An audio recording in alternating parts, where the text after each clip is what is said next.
Hello, welcome to Gardener's World. I'm planting a euphorbia. This is Euphorbia mellifera. I've not grown it here at Longmeadow before, but I've long admired it, and it forms really quite a big shrub with flowers that smell of honey. Irresistible. It does need a really sunny site, well drained, sometimes rather poor soil, and is a little tender, so it needs to be protected. And it's part of the replanting of the dry garden, where I've made a few changes. On today's programme, Francis visits a green project in North London that gardens sustainably. This garden is massively inspiring, but it also gives you the bigger picture of why we grow produce, partly because it's nutritious and delicious, but also because it can have such a positive effect on the planet. We meet a ceramic artist whose plants are as important to him as his art. This place is my passion, my interest. It's an exhibition space and my pleasure. We visit a garden with more than 300 different varieties of Aeonium, whose grower can name every single one of them. Black Magic. Velour. That looks like Aeonium blood. And as well as working here in the dry garden, I'm going to be planting up a window box that looks really good even in deep dark shade.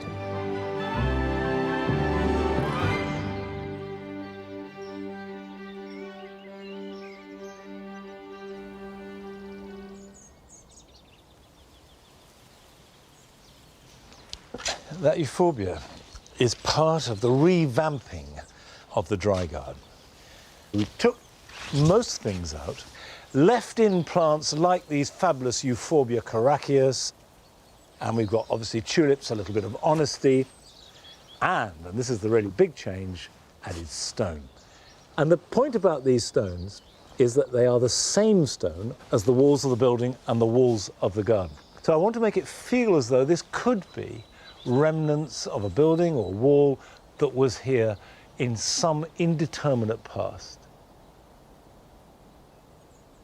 But the garden itself and the planting is very specialised because this is now going to be a Mediterranean garden rather than just dry. And when you're talking about Mediterranean planting, remember that's not just the Mediterranean geographical region. It also includes plants from Australasia, it includes plants from South Africa, California and Chile. And that gives a wide range of plants, but they all share the same characteristic. They want maximum sun, they can cope with drought conditions, and this is the third leg to the stool, they need poor soil. Now, I've moved an olive from the Paradise Garden. I've created a sort of low container using the stones, so I don't have to dig down too deep. And that is, if you like, the keynote plant. Now, a lot of the plants are recycled. All these irises were in here before.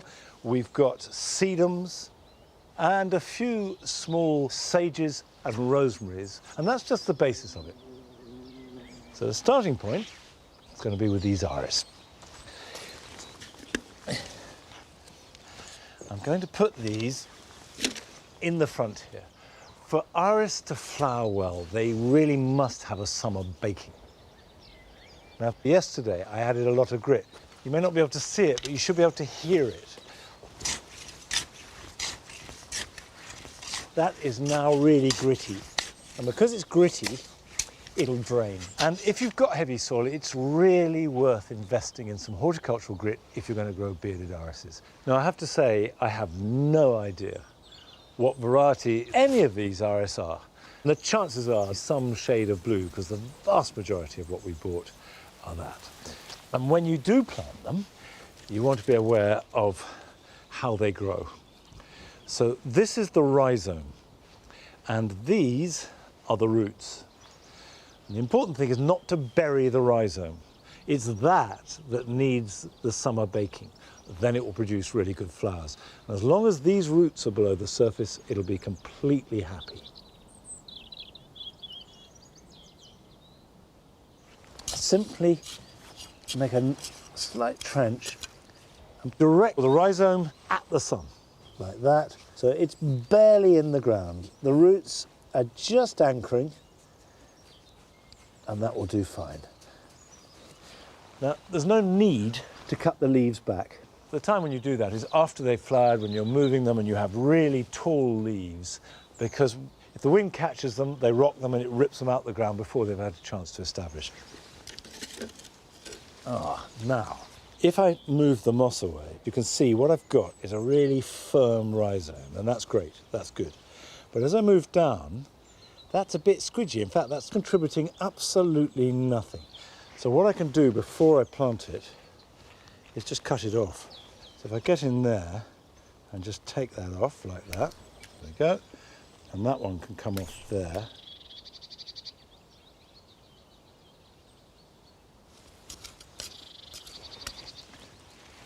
There we go, perfect. I'm not expecting any flowers because they need a bake this summer to give me flowers next summer. There we go. Now, although I want a really strong and dramatic display of irises, I want something else. So in the corner, I'm going to put a lavender. And this is a slightly scruffy plant that we did have in here, but it'll come fine, it'll be good. And I'll just dig a hole in there.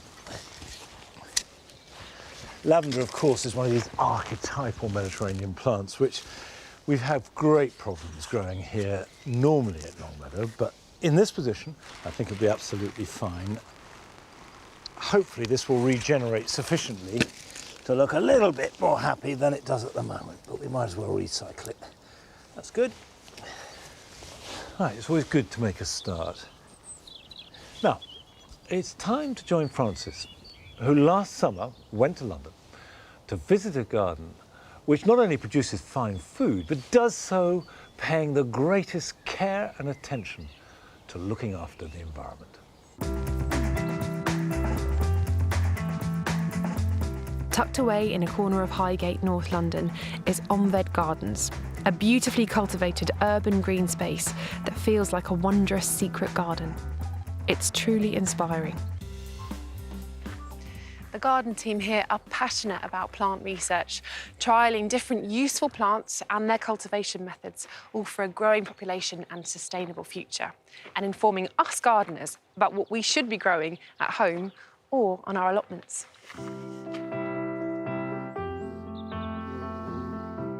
I've come to meet Vicky Chown, who is Omved's head urban food grower.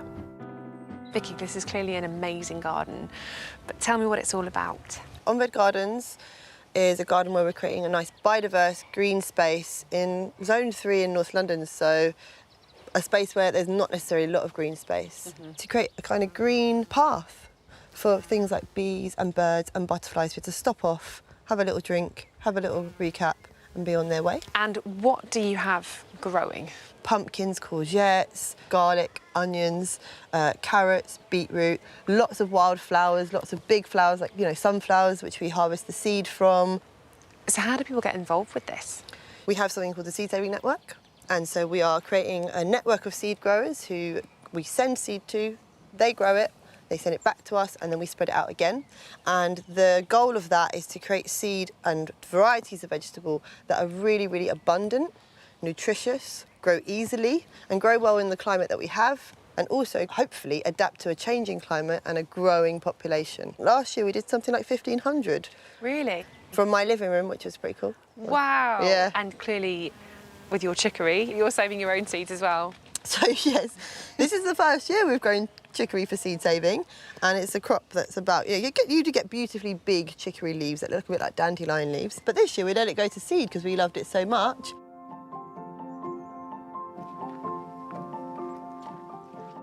You're growing clearly a squash. Turk's turban squash. It's a heritage variety, and it's our first year growing it, but so far, really so good.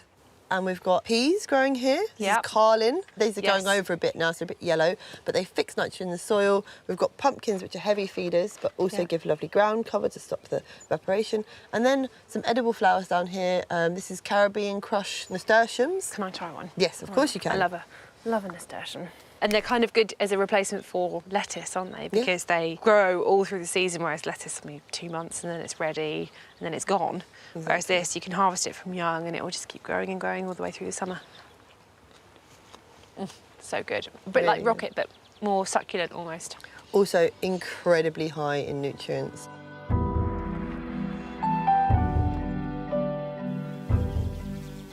So what we've got here is lots of lovely soybeans growing. How do they cope with the UK climate? They do surprisingly well, considering they're normally grown in hotter countries.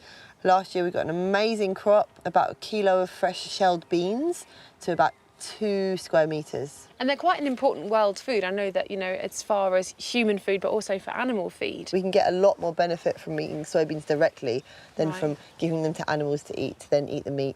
It's Right. a lot lower in carbon emissions, it's a lot lower in space usage for farming. So I definitely recommend trying growing soybeans. We had a great time with them last year and I think we'll have a good crop this year too. Incredible. Well, I am definitely going to try growing these next year.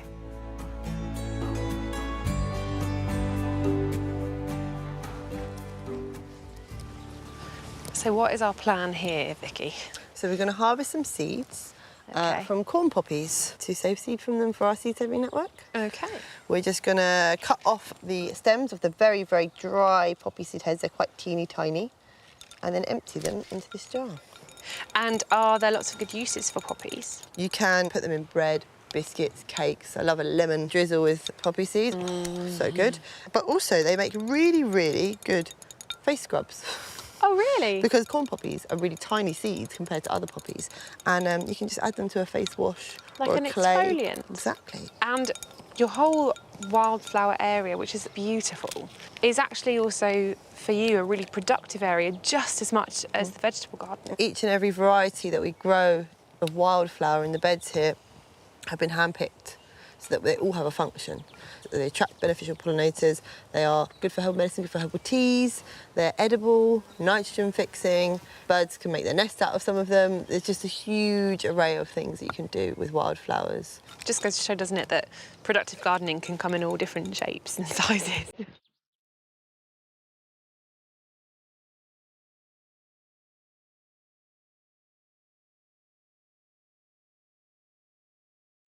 This garden is massively inspiring, but it also gives you the bigger picture of why we grow produce, partly because it's nutritious and delicious, but also because it can have such a positive effect on the planet.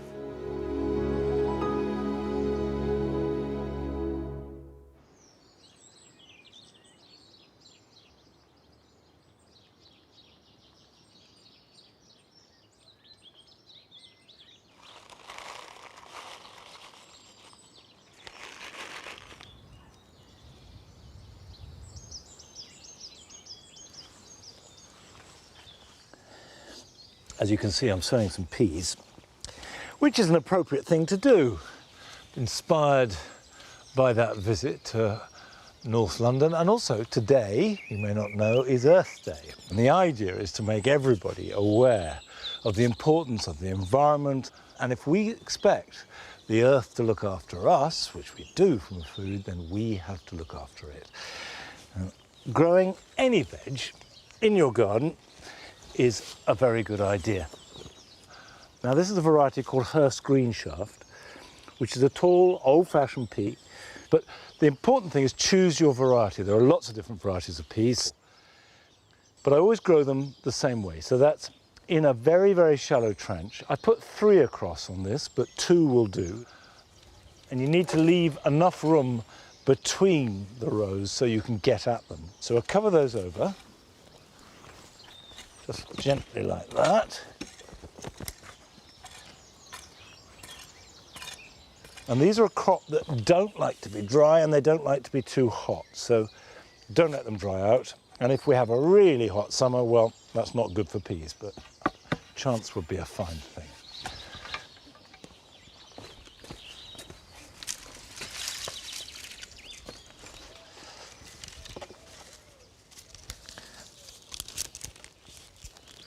Now these are pea sticks, and in fact they're offcuts from the purple hazel that I coppiced in the jewel garden in February, and traditionally were used for pea.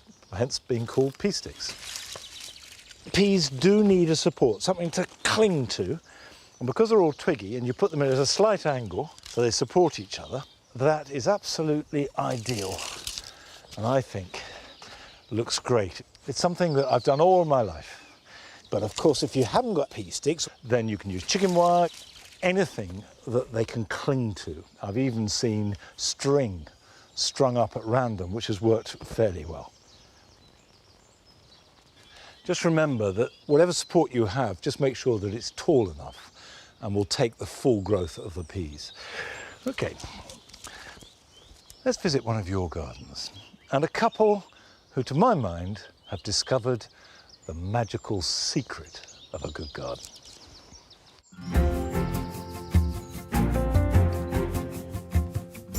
Hi, I'm Dave Hotchin, And hi, I'm Nikki, Dave's wife. and we'd like to show you our garden in Cornwall.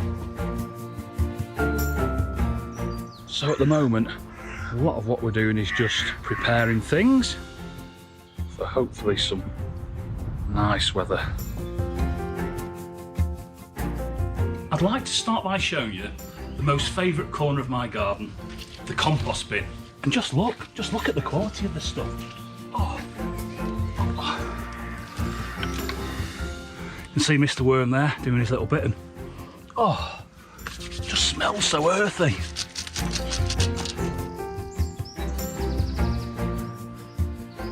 Look at that. There's the real hero in the whole process. So this is the sort of stuff we're left with, and as you can see, it's just fantastic, beautiful stuff, and can sometimes get a little bit claddy. So if you want to add a little bit of grit, that's absolutely fine.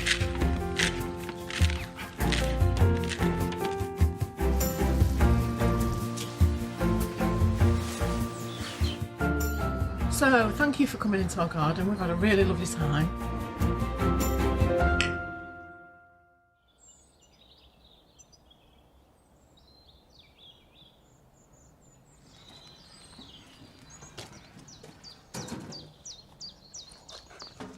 I have to say that I think Dave's evident enthusiasm and pleasure and skill as a compost maker seems to be a completely natural and an obvious thing for a gardener to do. He's discovered that one essential element of a good garden, which is compost. Everybody should make it, and if they make it as well as him, they'll do really well. I've got some salvias here. This is Salvia amistad, and I've got Salvia garanetica there. And I've got various other salvias, which we grow here in the dual garden, but we have to lift and take in under cover in winter because the ones that we grow are more or less tender. But now I can start to plant them out. And if you are storing any plants at this time of year indoors to protect them over the winter months, try not to take them straight from a greenhouse or a conservatory or a porch straight outside into the garden. Let them adapt to the variations in temperature by just placing them somewhere sheltered for about a week and then plant them out, and you'll find that they take and they grow away much more successfully. Right, this is amistad. Amistad starts flowering in a good year, end of May, certainly June, and will go on flowering almost till November. So we'll pop that in the ground like that. And that salvia smell, they all have a particularly and very distinctive aroma, which I love. I'll firm that in.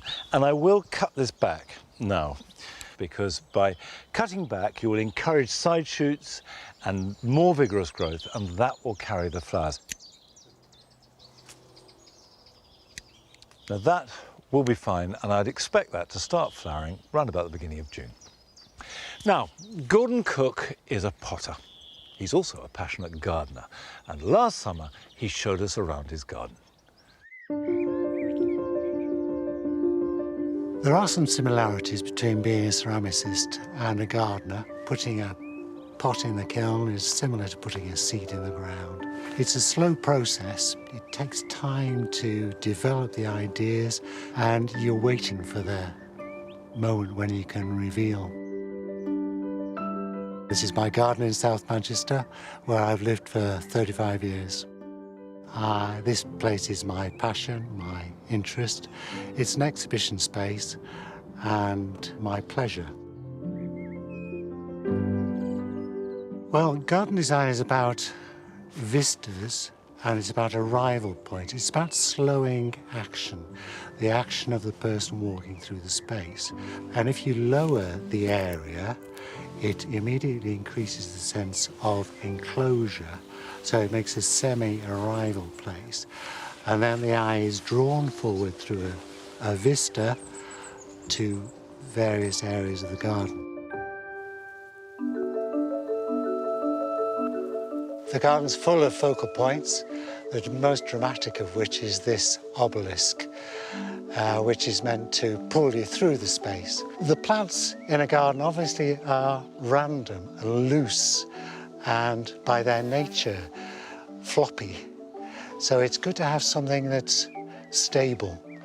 You can't get much more stable than a cone, always the same, whereas everything around it is changing and is of a transient nature by its very nature.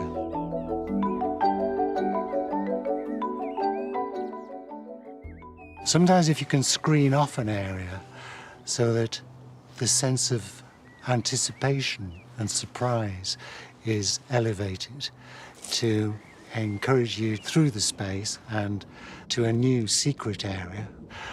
The one that I'm particularly pleased with at the moment is the Hedychium, which we come at through a gap in the hedge, and it's just there in its sparky fireworkness.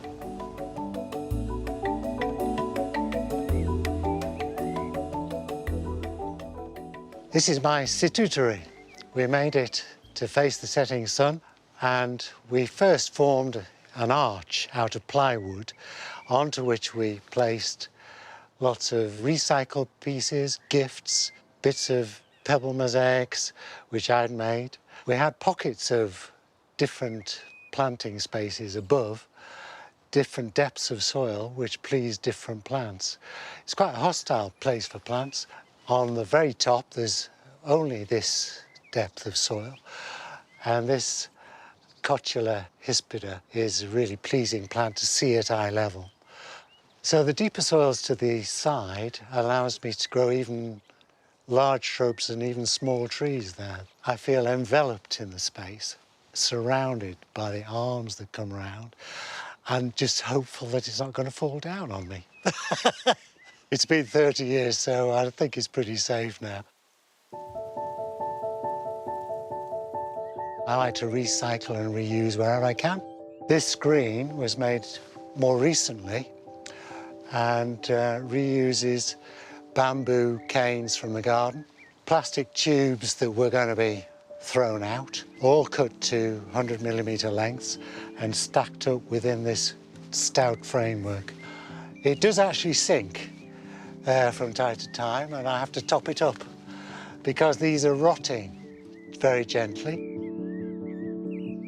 Textures help the whole experience of a garden, and if there's a variety of textures, it helps the physical experience. Grasses add a lot of animation to a garden because they move so well. I like the softness they bring, and to counter that, I like spiky plants, so you get this edginess. If you can feel involved with the plants, it makes you feel grounded, and soft spaces surround you and envelop you.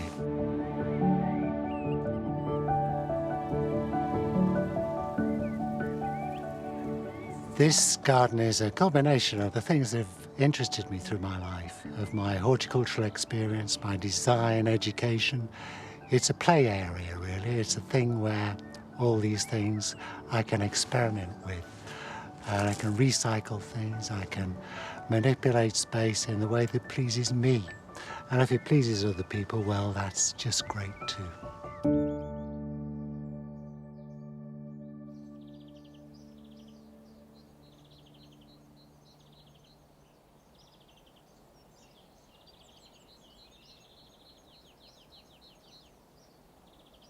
It's always fascinating to see the cross-fertilisation between two different crafts or arts. So you have Gordon's life as a potter and also his passion as a gardener coming together and clearly influencing each other in both directions.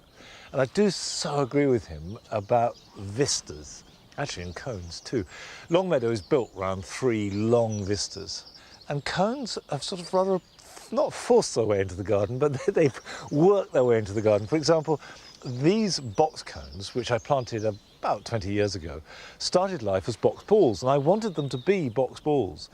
But this particular type of box grows very vertically, and after a bit I gave up and said, okay, fine, we'll make you into cones, and they've been very happy ever since. But certainly the rhythm of these cones going down this long walk is an important break between the busyness of the cottage garden and the intensity of the jewel garden.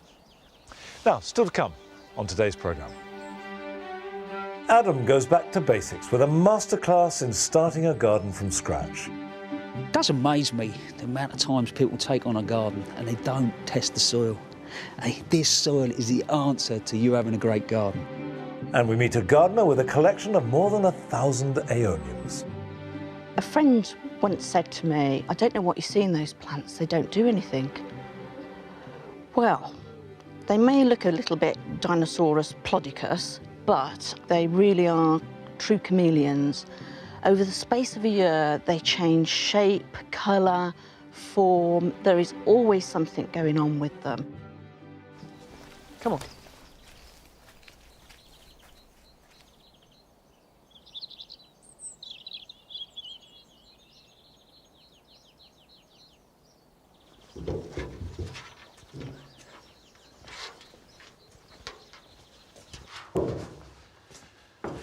Last week, I made a window box for a sunny position, but now I want to do a window box for a shady position, and you can have a perfectly beautiful one, even in what seems to be permanent shade. It doesn't matter where you put your window box, from what aspect it's facing, or indeed what it's made out of. It's really important that it has good drainage. So I've drilled lots of holes in this just to make sure that it doesn't get waterlogged.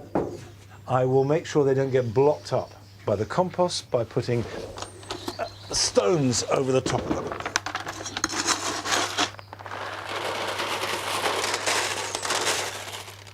That will let the water through, but not the compost. The compost I'm using is peat-free with added perlite and actually a little bit of grit too. Just because it's shade doesn't mean to say that you don't need drainage.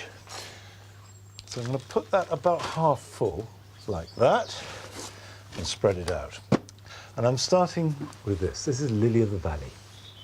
Beautiful, very fragrant, delicate white flowers that grow in woodland. And you just need to be a little bit careful when you're handling it because it is poisonous. So after you've planted it, wash your hands. Now you can see there are no roots. When you can't see any roots at all when you take it out of the pot, it means it's only been in the pot for a week or so, or even sometimes days. And at this time of year, that's quite often the case. But it'll be fine. It's a perfectly healthy plant. And I'm going to put one there. There we go. They won't grow a lot bigger than this. At most twice the size, but absolutely exquisite. And of course, used for bridal bouquets. I'm going to put a little bit more around them because they're the deepest plants. Next up, I've got ivy, and that will grow over and hang down. And of course, with window boxes, anything that cascades down looks really good. I've got another one here, and this has got nice delicate leaves, and that's going to spill over like that. Now, what I also have is this. This is Bacopa. Already starting to sprawl in a very loose form with these delicate little white flowers. And that can go right at the back. And I've left room for the pièce de résistance because, ladies and gentlemen, I'm about to plant begonias. And I say that because I am on record of saying that I hate begonias. Well, perhaps that was a little extreme. I don't like some begonias, but there are other beautiful ones. This is a trailing begonia called Cascading White. a mass of white flowers in summer and into autumn. And I've got the tubers, and you can see they are extraordinary things because they're this sort of bundle of roots, and they have a very distinct dip or even hole in the top, and that is the top. That's how you know which way up to plant them. I need to put these in not too deep, and certainly no more than an inch. So what I'm going to do is place that on the surface and then I'll cover it up. But they're not hardy. So if I want to keep it, I will have to lift them and keep them in a frost-free place. Cover that up. The very last thing I'm going to do is mulch it. I've got some bark chips here. Now, I want to keep this moist. So by putting some bark on the surface, that will stop the moisture evaporating out. Put that around there. With window boxes, water them when they're in situ, otherwise they are really heavy.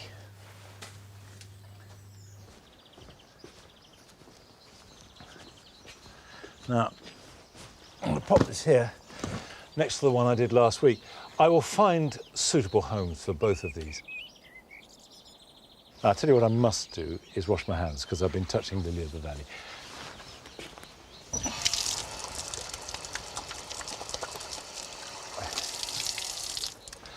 Now it's time to go to Wrexham to visit another of your gardens.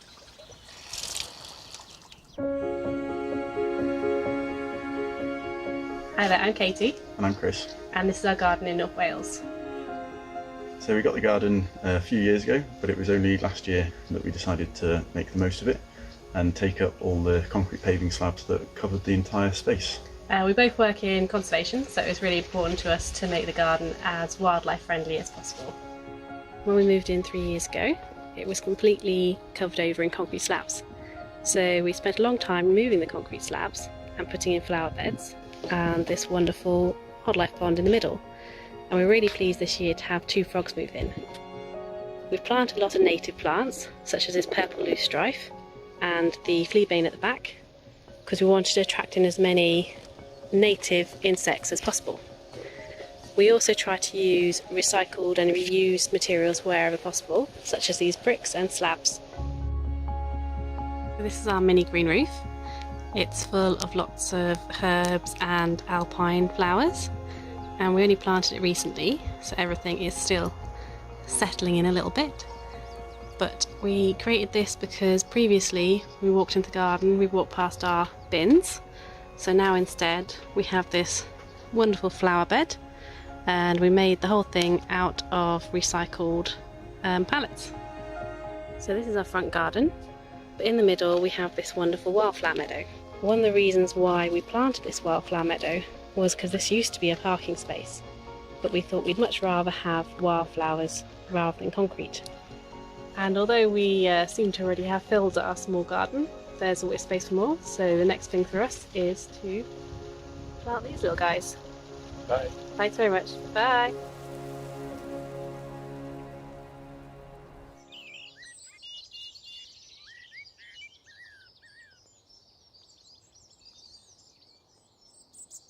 Dedicating a garden to fostering as much wildlife as possible, just as Katie and Chris have done so brilliantly there, is of course really important. And we gardeners are making a difference. It really matters that we do that as much as possible. But it's not a one-way thing.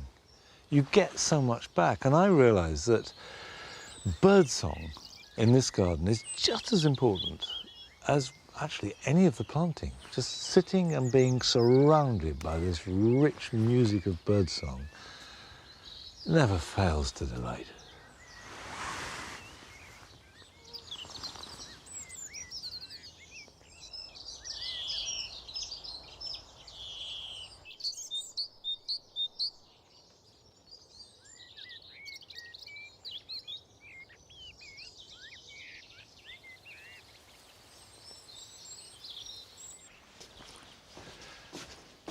The hard thing at this point of the year is to find space, because there's always that moment of about a week to 10 days when you have maximum seeds and seedlings coming through that need the protection of the greenhouse, but also the tender plants that are stored here all winter, pelargoniums, cannas, that I daren't quite put out yet. However, it won't be long before I can get all these plants out, and then the garden can start to fill up. But now it's time to visit Adam at his home. And he's got some big news for us.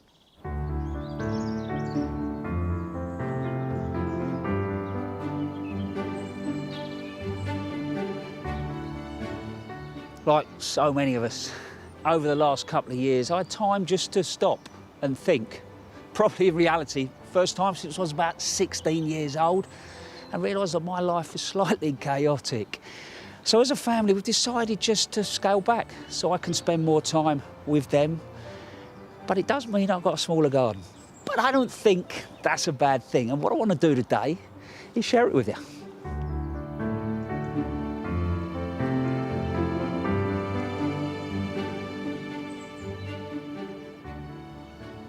I think the first thing you need to do when you take on a new garden is put the brakes on the excitement and understand what you've got. I've been trying to understand what the light does. Been out here really early in the morning and watching the sun come up, and east is sort of over in that direction, which means, and some people will think this is a negative, the back of the house actually faces nearly north. So at the moment, it's quite shady, but the further we get into the year, the sun gets higher and it gets more light than we think.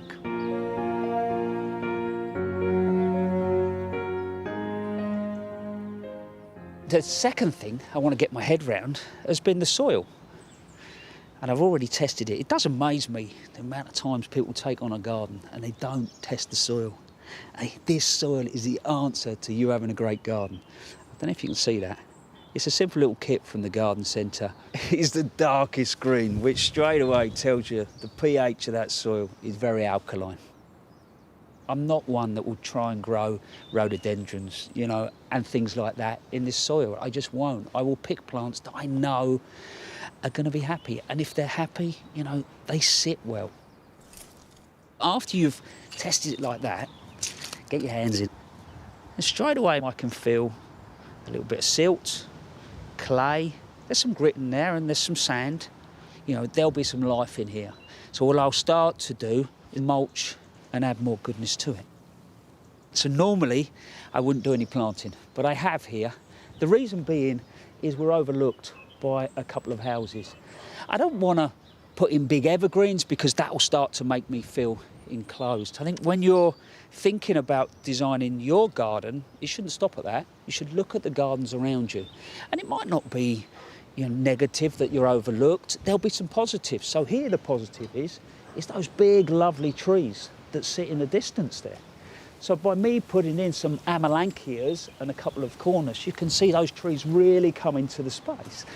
And what'll happen as the season goes on, they'll come into leaf and provide privacy. So I have done a little bit.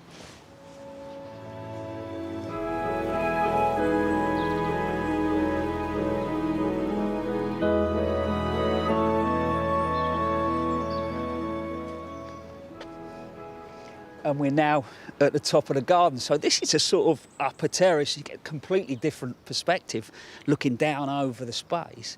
I've opened it up, I've taken a shrub out here, but it's shouting at me, create a gravel garden. So I've containerised some of the plants from the old house, but the drainage is going to be good because ultimately we're so much higher.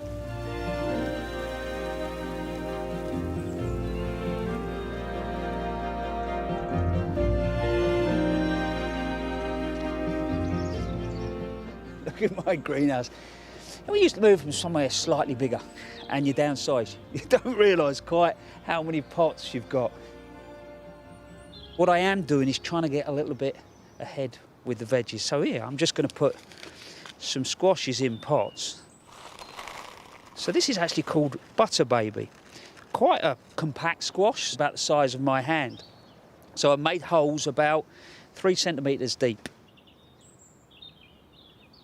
So now, just fill over those holes. The compost that I'm using is a peat-free seed compost. Do you know what one of the lovely things about moving here? the red kites that used to fly over my old garden do here as well. And it's a really gusty day today, so they're really moving on the wind. This will go in the greenhouse once I've made a little bit of room. But I bet you're wondering where they're gonna go. Well, I've got one more area that I want to show you.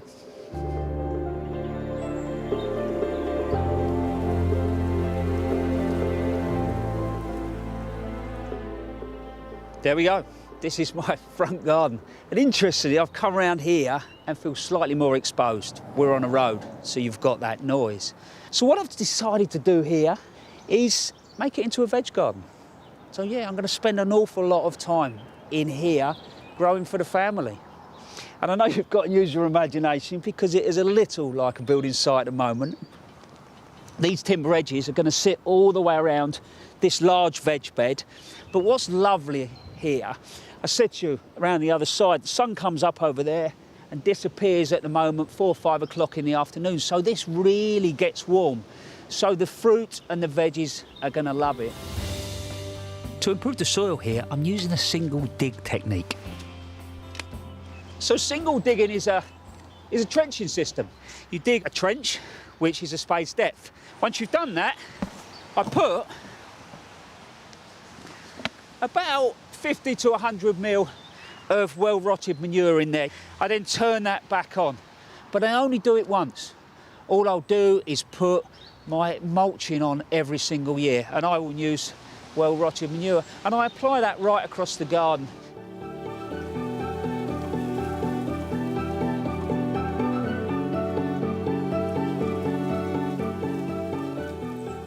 So, it is only early days in this garden. As you can imagine, my head is buzzing with ideas. The veg garden I've started, and I think the first thing I want to do over the next couple of months is go and visit other veg gardens, get some inspiration, bring some of those ideas home. Here, just about slowing down, see what comes out of the ground, and then we can work out how we move forward. But I can tell you one thing, it's going to be rather exciting.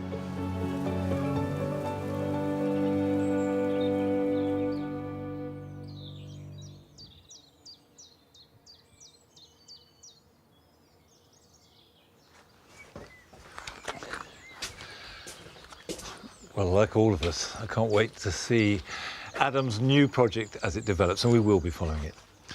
I just brought these out for a moment to show you because these are the loofahs that I sowed a couple of weeks ago. And you'll find that if you join me in this quest for growing the biggest loofah possible, and why would you not, then your loofahs probably look something like this. And loofahs are members of the cucurbit family, like the squashes that Adam sowed, and all cucurbits will germinate really quickly. So if you haven't sown them, plenty of time to do so, they'll come up very fast, but they do need to be kept warm. So just because they're beginning to grow, don't back off with the heat. Keep them as warm as possible. They will grow on, and then they can be planted out, well, probably in about a month or even 6 weeks' time. And hopefully harvesting them later on at the end of summer so we can use them either to clean our backs or our pots or pans. Someone sent me a picture the other day that make very good scourers for the kitchen. So essential for anybody. Now, we're off to visit the garden of Melanie Lewis from Clun in Shropshire, who has a national collection of aeoniums.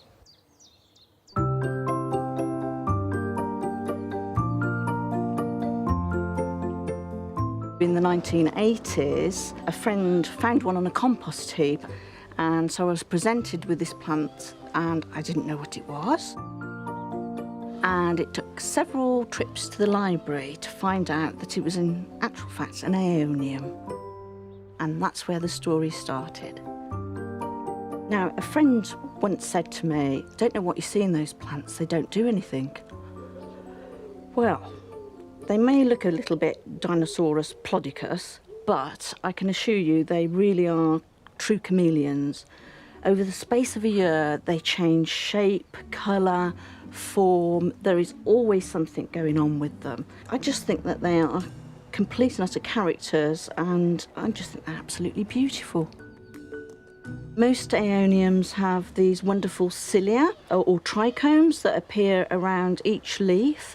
They're like little teeth or hairs, and it's really how you can identify an aeonium from other plants. The majority of aeoniums come from the Canary Islands. Every single Canary Island, with the exception of Fuerteventura, has its own species. It's really interesting. They've adapted to each niche environment, and had Darwin stopped off at the Canary Islands instead of going all the way down to the Galapagos Islands, he probably would have come up with the same theory of evolution and needing to bother travelling all that way down there. Sorry. Stupid man. Sorry, I'm turning into Bridget Jones now.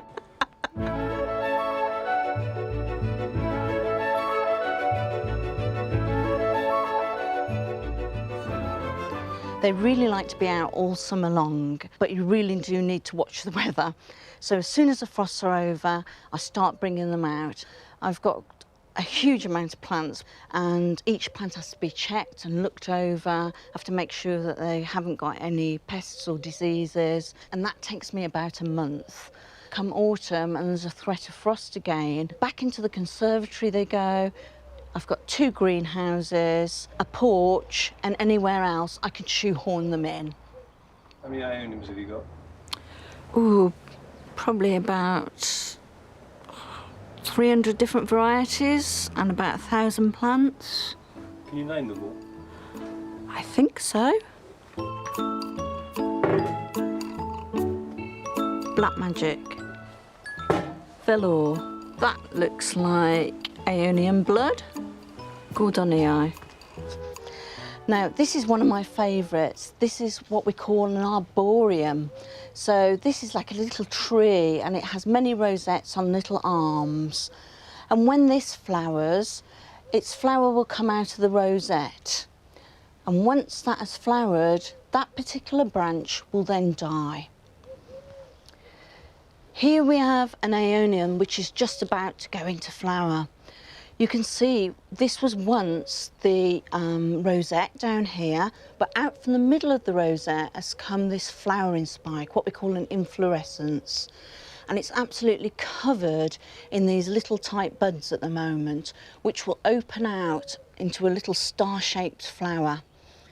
And each flower will be pollinated by bees or butterflies, and in their own habitat, also a little gecko would come along and it would scurry around, and the pollen and the seed gets stuck to its feet, and then it gets broadcast that way. Luayu, Scarlet, Merry Maiden, Cross Merry Donnell, Manricorium. Sorry, really wrong. Is that going to be on camera? Hope not.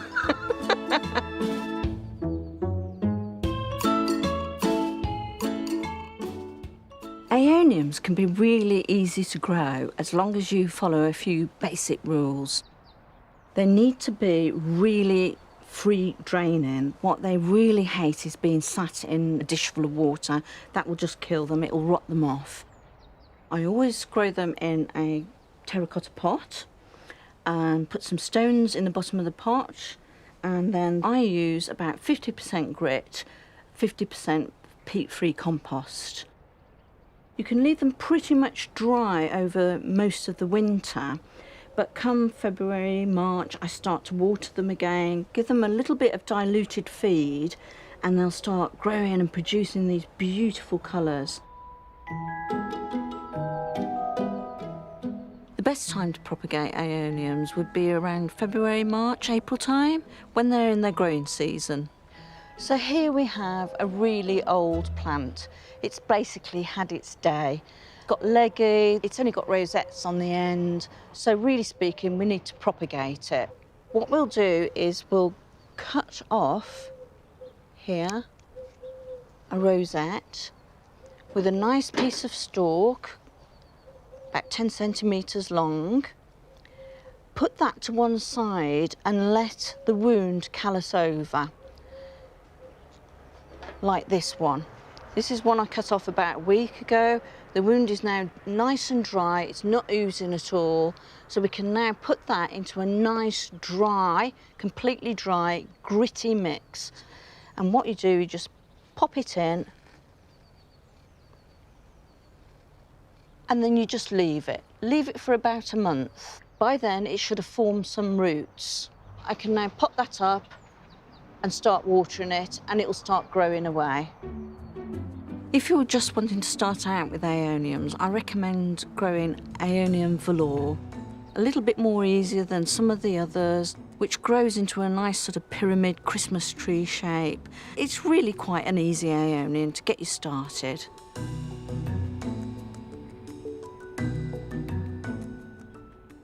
This is Aeonium Sweet Treats Cornetto. This aeonium comes from California. It's quite possibly the only one in the UK, but I could be wrong. But anyway, it has these beautiful long leaves with really pronounced cilia, purple fading into green, and lots of little babies that come around the edge of the main rosette on the top there. It's an absolute corker. Cornish tribute, Appenditiculatum, Pseudotabliform, Herentse. Let me put it on the table.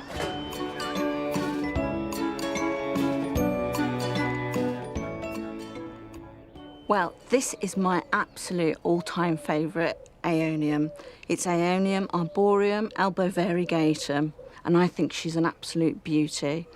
She has this gorgeous limey green centre on each leaf with a creamy outer rim and a little pink blush, but also the rosettes can appear creamy white to a limey green, and it changes colour all year round. It's really interesting.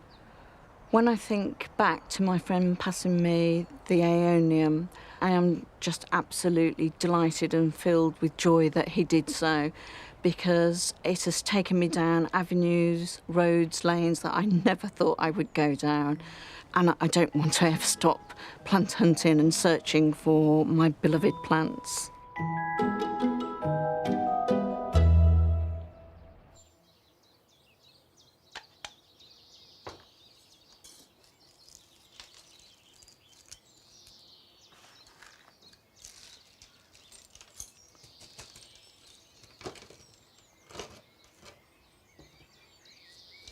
Well, I certainly don't think that aeoniums are Dinosaurus ploticus, and they give me a lot of pleasure.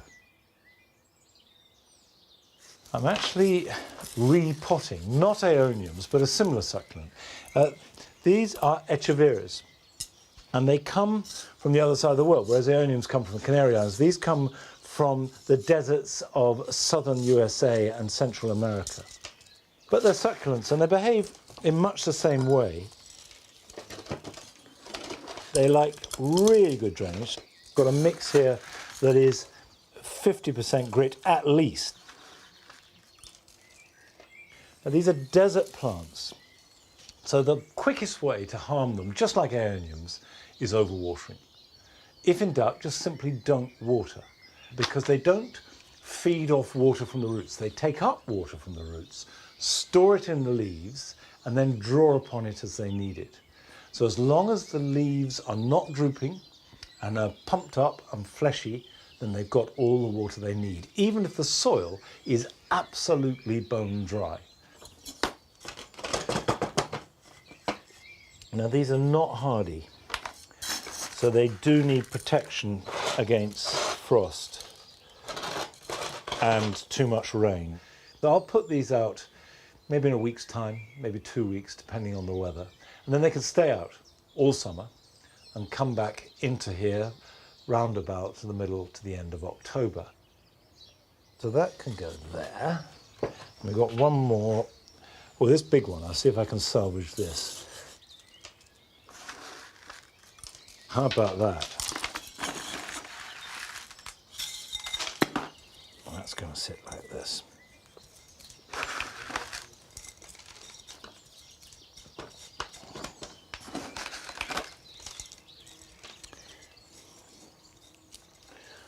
don't think you're going to get away with just watching me work. Here are some jobs for you this weekend.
So that when it's safe to plant them out, which will be after the last risk of frost, they will have a head start.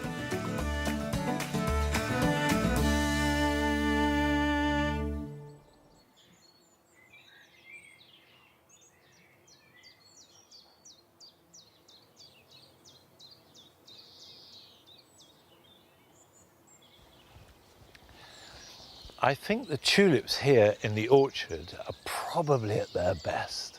And this is a new thing because this year, almost as an experiment, we transplanted all the tulips that we've been growing in pots in the jewel garden here into the orchard. And they've all flowered. In fact, I'd say they're flowering just as well in the ground here as they were last year in the pots. And it's not a wildflower meadow, but I think it looks great. And I'm going to repeat it again this year and build up the stock of bright jewel-coloured tulips for a few weeks at the end of April and beginning of May. But that's it for this week. And next week, we're on at the later time of 9 o'clock. So I'll see you here at Longmeadow next Friday at 9 p.m. Till then, bye-bye.